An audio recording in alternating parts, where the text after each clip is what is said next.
안녕하세요. 주할머니 TV입니다. 오늘은 구독자분들께서 저희 식단을 궁금해 하셔서 아침부터 저녁까지 먹는 식단을 준비해 보았습니다. 오늘 준비한 거는 주로 제 레시피인데요. 다음 영상부터는 레시피 하나하나를 다 공유하려고 하니 오늘 영상을 재미있게 시청해 주시기 바랍니다. 저희가 아침에 주로 먹는 건 토마토, 감자으깸, 계란말이, 견과류, 야채 샐러드입니다. 이 도마도는 제가 영상에 올린 그 도마도인데요. 지금 이 도마도는 아침에 저희 남편이 먹는 양입니다. 이거는 감자를 삶아서 으깨서 호두하고 아몬드를 갈아서 넣고 건포도도 넣어서 요플레로 버무렸습니다. 그리고 이 계란말이는 지금 여기 이렇게 보이시는 거 있죠? 요게 호두가루입니다. 여기 호두가루고 요 파랗게 보이는 것이 파입니다. 파도 송송 썰어서 넣고 호두 갈아 놓은 것도 같이 뿌리고 건포도도 같이 넣고 그 상태에서 계란이 어느 정도 익었을 때 치즈를 넣고 말아준 겁니다. 아주 영양가가 풍부하지요. 와우. 네, 이거는 이제 견과류입니다. 이 견과류에는 갈지 않고, 이거는 갈지를 않고 있는 상태 그대로 아몬드하고 호두하고 여기 쬐끄맣게 보이는 거는 해바라기 씨입니다. 해바라기 씨고 여기 빨갛게 보이는 거는 크랜베리라는 열매인데 그 열매에다가 꿀을 넣고 꿀과 들깨가루를 넣고 버무렸습니다. 그래서 요거는 아침 식사에도 먹지만 평상시에 간식으로 요걸 틈틈이 먹습니다. 이렇게 먹는 이유는 이제 나이가 들수록 견과류가 뇌에도 좋다고 해서 저희는 간식을 주로 이것을 많이 먹고 있습니다. 그리고 이제 마지막으로 야채 샐러드를 먹는데 이 야채 샐러드도 이걸 저희 이 양이 오늘은 촬영하는 하고 조금 이렇게 풍성하게 준비를 했는데요. 평상시 남편하고 아침 먹을 때에는 둘이서 한 반 정도를 먹습니다. 이렇게 먹을 때는 요플레를 이렇게 뿌려서 먹습니다. 이렇게 아침에 저희 식사 대용은 야채, 건포도, 계란말이, 감자으깸, 그리고 토마토. 이거는 빠지지 않고 거의 올라오는 식사입니다. 지금 이제 여기 있는 음식들은 점심, 저녁 저희가 먹는 음식인데요. 여기에 이제 보시면 소고기 갈은 게 있잖아요. 이 소고기는 제가 이렇게 배를 갈아서 이렇게 국물이 있습니다. 이거는 기름기 있는 국물이 아니고 항상 저는 소고기 음식을 할 때 이렇게 배를 갈아서 넣습니다. 그리고 이렇게 파프리카 보이시죠? 이게 파프리카. 그래서 지금 여기 들어간 거는 다른 게 들어간 게 없고 배 갈은 거 하고 파프리카하고 마늘. 그렇게 해서 저는 이것을 만들어서 점심, 저녁 빠지지 않고 먹습니다.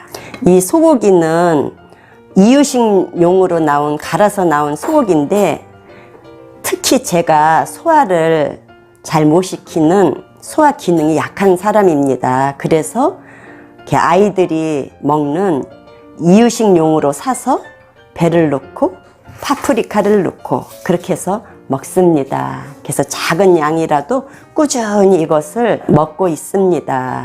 그리고 이거는 이제 생선인데요. 생선도 저희 집 식단에서 점심, 저녁 거의 빠지지 않고 먹는 음식인데 저는 지금 여기 바깥에 이게 보이는 게 이게 시래기입니다. 시래기고 여기 가늘게 보이는 게 팽이버섯이에요. 그리고 여기 오렌지 색깔로 보이는 것이 파프리카입니다. 제 음식을 이렇게 보시면은요, 파프리카가 안 들어간 음식이 거의 없습니다. 소고기에도 들어가 있고요, 생선에도 들어가 있고요. 여기 이제 제가 나중에 설명하겠지만 여기 닭 음식에도 파프리카가 보입니다.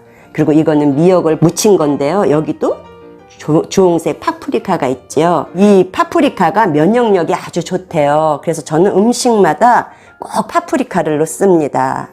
이제 다시 제가 이 설명을 드리자면요. 여기 지금 이제 시래기가 있고 이 팽이버섯을 넣습니다. 근데 이 팽이버섯은 처음부터 넣지 마시고 음식이 다 돼서 생선도 있고 시래기도 다 익어서 거의 완성이 돼서 불을 끄고 나서 그때 팽이버섯을 넣으셔야 됩니다. 처음부터 넣으시면은 이게 워낙 약한 채소기 때문에 숨이 죽어서 맨 나중에 넣으시는 것이 좋습니다. 그리고 생선은 이제 저는 오늘은 가자미를 준비를 했어요. 근데 평상시에 이제 저희는 주로 병어를 주로 먹고 있습니다. 병어, 고등어. 근데 오늘은 가자미로 준비를 했습니다. 이렇게 이 양을 점심, 저녁 그렇게 먹고 있지요. 그러면 이렇게 반 토막 정도가 되겠지요. 이렇게 반이면 저희 남편하고 저하고 이게 이제 두 끼의 양이 되겠습니다. 이거는 이제 닭 가슴살 요리거든요. 지금 여기 이렇게 보이는 것이 닭 가슴살입니다. 그리고 여기도 파프리카 보이시죠? 여기 까맣게 보이는 이것은 표고버섯입니다. 그리고 여기 반달 모양으로 보이는 거는 당근이에요. 이것을 만드실 때는 닭가슴살을 먼저 삶아서 데쳐서 한 중불에서 한 7분에서 8분 정도 데치셔서 익었다 싶으면은 이제 꺼내서 이렇게 찢으시면 됩니다. 그리고 파프리카, 표고버섯, 양파, 당근 이렇게 네 가지, 주로 여기 이제 네 가지 야채가 들었는데요. 그 야채는 따로따로 볶으시지 마시고 한 번에 넣고 볶으셔도 됩니다. 그래서 이제 야채가 다 볶아지셨으면은 이 삶아놓은 닭가슴살, 이렇게 찢어놓은 이렇게 닭가슴살을 넣고 이제 고추장에 버무린 건데 저는 이 고추장에 다른 재료가 안 들어가 있고 제가 담근 매실청으로만 이제 그 고추장 액을 만들어서 거기에 버무린 겁니다. 제가 이 닭가슴살을 사용하는 이유는요, 이 닭가슴살이 근육을 많이 생성해 준다 하고 또 위가 약한 사람은 그 닭 부위에서도 닭가슴살이 좋다고 하더라고요. 닭가슴살이 기름기가 별로 없는 부위라고 저는 그렇게 알고 있습니다. 여기 이거는 단호박 된장찌개예요. 근데 된장찌개처럼 안 보이지요. 여기 보이는 이 국물이 이 국물의 이 맛을 내는 이 다시다는 제가 멸치하고 버섯하고 대파 뿌리하고 마늘하고 또 뭐 쓰다 남은 양파 있으면 양파도 같이 넣고 우렸습니다. 그 우려서 거기다가 이제 된장을 이렇게 풀어서 이렇게 채 걸르는 데다 놓고 이제 된장을 풀어서 다른 거 안 들어가고 마늘도 생거를 먹는 것보다는 그 먼저 넣고 푹 익히는 것이 더 좋다고 합니다. 그래서 저는 된장찌개를 할 때 된장을 풀은 다음에 마늘을 먼저 넣습니다. 마늘을 먼저 넣고 이제 단호박 넣고 단호박이 이제 어느 중간 정도 익었다 싶으면 지금 여기 이렇게 좀 걸쭉하게 보이는 게 들깨가루예요. 저는 음식에 들깨가루를 많이 넣는데 그 들깨가루 많이 넣는 그 이유를 다음 영상 때 더 자세하게 말씀드리겠습니다.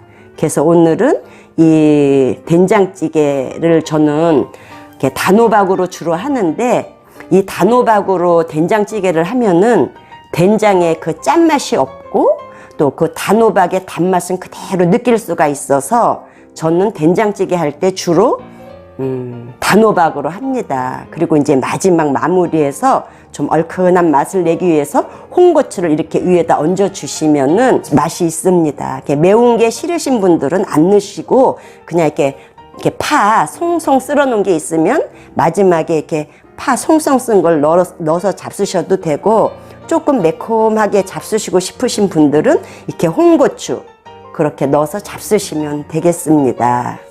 그리고 이제 이거는 미역이에요. 미역도 저희 집에서는 거의 안 빠지고 먹는 음식입니다.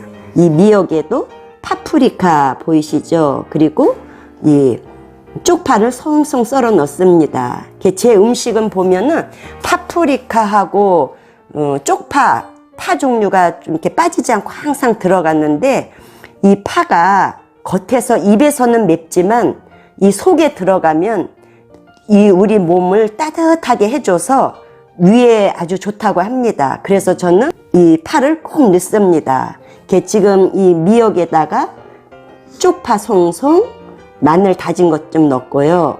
파프리카도 좀 송송 썰어서 넣습니다. 그리고 여기 국물 보이시죠? 여기도 저는 들깨가루를 넣습니다. 지금 미역 위에 아주 조그맣게 이렇게 하얀 게 보이는 것이 이게 들깨가루입니다. 저는 이렇게 음식을 보면은 들깨가루가 들어가는 게 많습니다. 그래서 이거는 이렇게 준비해 봤고요. 그리고 제가 한 가지 또 이렇게 말씀드리고 싶은 것은, 이렇게 위가 약한 사람일수록 야채라도 익혀서 드시는 것이 소화에 아주 좋다고 합니다. 그래서 파프리카도 이런 것도 그냥 생으로도 잡수실 수 있지만, 위가 약하시다고 본인이 느끼시면은 이렇게 익혀서 볶아서 이렇게 드시는 것이 많은 도움이 됩니다. 그리고 이제 여기 그 양배추 삶아 놓은 게 있어요. 양배추 삶아 놓고 이제 오이가 있는데, 이런 것들은 이제 주로 매일매일 먹지 않고 제가 가끔씩 먹습니다. 뭐 이틀에 한 번이라든지 그렇게 먹고, 주로 지금 설명드린 거는 점심 저녁 상에 매일매일 올라오는 그런 메뉴입니다. 이제 이 밖에도 물론 또 다른 것을 저희가 먹겠지만, 오늘은 주로 저희가 점심 저녁에 주로 먹는 그러한 음식을 준비해 봤어요. 그리고 이제 구독자분께서 저희가 먹는 밥도 좀 궁금해 하셔서 밥도 좀 준비해 봤습니다. 이것은 찹쌀인데, 찹쌀도 바로 하시는 것보다는 저 같은 경우는 그래도 1시간 정도 좀 불려 놓습니다. 그러니까 아예 쌀을 씻어서 밥물을 아예 맞춰 놓는 거죠. 이제 근데 그렇게 하는데, 이제 찹쌀에다가 여기 노랗게 보이는 게 조예요. 조고 이제 검정콩을 좀 넣습니다. 그래서 이것을 이제 한 번에 밥 양을 맞춰서 1시간 부를 때 그렇게 놓으면은 이제 검정물이 약간 빠지면서 볼 때 맛있어도 보이고 건강에도 좋고, 그래서 저희는 그 밥은 맵쌀보다는 주로 찹쌀밥을 먹고 있습니다. 그리고 이거는 멸치인데요. 이 멸치 볶을 때도 저는 이렇게 아주 약한 불에서 기름을, 올리브유나 뭐 쓰시는 기름을 팬에다 이렇게 살짝 두르시고 먼저 마늘을 볶습니다. 이렇게 마늘 먼저 볶고, 이제 그 다음에 마늘이 어느 정도 좀 반쯤 익었다 싶을 때 저는 이제 멸치하고, 여기도 보이시죠? 여기 파프리카 넣어서 같이 또 한번 아주 약한 불에서 이걸 갖다가 이렇게 볶아줍니다. 볶아주고, 이제 어느 정도 또 이 멸치도 기름기가 좀 먹으면서 볶아졌다 싶으면 그때 이제 보이시죠? 여기 이게 호두 갈은 거고요. 여기 해바라기 씨입니다. 해바라기 씨 있고, 네, 저는 이제 집에 있어서 이렇게 사용했는데요. 이제 평상시에 집에 있는 거, 뭐 땅콩이 있으면 땅콩을 넣으셔도 되고, 또 이가 좀 불편하시면 좀 갈아서 넣으셔도 되고, 땅콩을 넣으셔도 되고, 견과류 어느 거든지 그 식성에 맞춰서 넣으시면 되겠습니다. 그렇게 넣고 나서 맨 마지막에 이게 뜨뜻할 때, 아니면 혹은 뜨거울 때 이렇게 그 올리고당 같은 걸 넣으면은 이 멸치가 좀 딱딱하더라고요. 근데 이제 연세가 있으시고 좀 이가 불편하셔서 딱딱한 것이 싫으신 분들은 이 볶은 것이 완전히 식었을 때 그때 이제 올리고당을 넣고 다시 한번 버무려 주면은 이렇게 윤기도 나고 멸치가 딱딱하지도 않고 부드러워서 좋습니다. 그래서 저는 부드럽게 하는 것으로 주로 그렇게 이렇게 해 먹고 있습니다. 이제 마지막은 김치인데요. 제가 우리 남편하고 맞벌이를 합니다. 김치까지는 제가 못 만들어 먹겠더라고요. 작년서부터요. 그래서 제가 작년서부터는 김치를 이렇게 사 먹고 있는데, 어제는 종갓집 김치를 사와 봤어요. 근데 제가 이제 김치를 여러 가지 회사 거를 이렇게 사 먹어 봤는데 제1제당에서 나오는 비비고가 배추도 아삭아삭하고 그렇게 짜지도 않고, 그래서 저는 주로 비비고에서 나오는 포기김치를 먹습니다. 제가 이렇게 김치를 사 먹어 보니까 같은 김치라도 또 같은 회사에서 나온 거라도 포기김치로 나온 거하고 잘라서 나온 거하고 이게 또 맛이 좀 틀리더라고요. 그래서 항상 저는 김치를 살 때 포기김치를 삽니다. 그게 더 맛이 있더라고요. 그래서 이렇게 김치를 사 먹다 보니까 이제 여러 회사 제품을 먹어보니 제1제당에서 나오는 비비고 김치가 제 식성에는 맞더라고요. 배추도 아삭아삭하고 좀 짠맛도 덜하고. 오늘은 제가 부족하지만 이렇게 평상시에 남편과 먹는 음식을 준비해 보았습니다. 오늘 준비한 이 음식들은 이렇게 남편하고 평상시에 먹는 음식을 부족하나마 이렇게 준비해 보았고요. 다음 영상에서는 제가 이렇게 한 가지 레시피를 설명하면서 그렇게 또 조리를 해보도록 하겠습니다. 오늘도 저와 함께 해주셔서 감사하고요.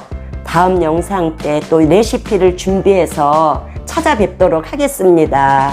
오늘도 저와 함께 해주셔서 감사합니다. 조할머니 TV였습니다. 건강하십시오.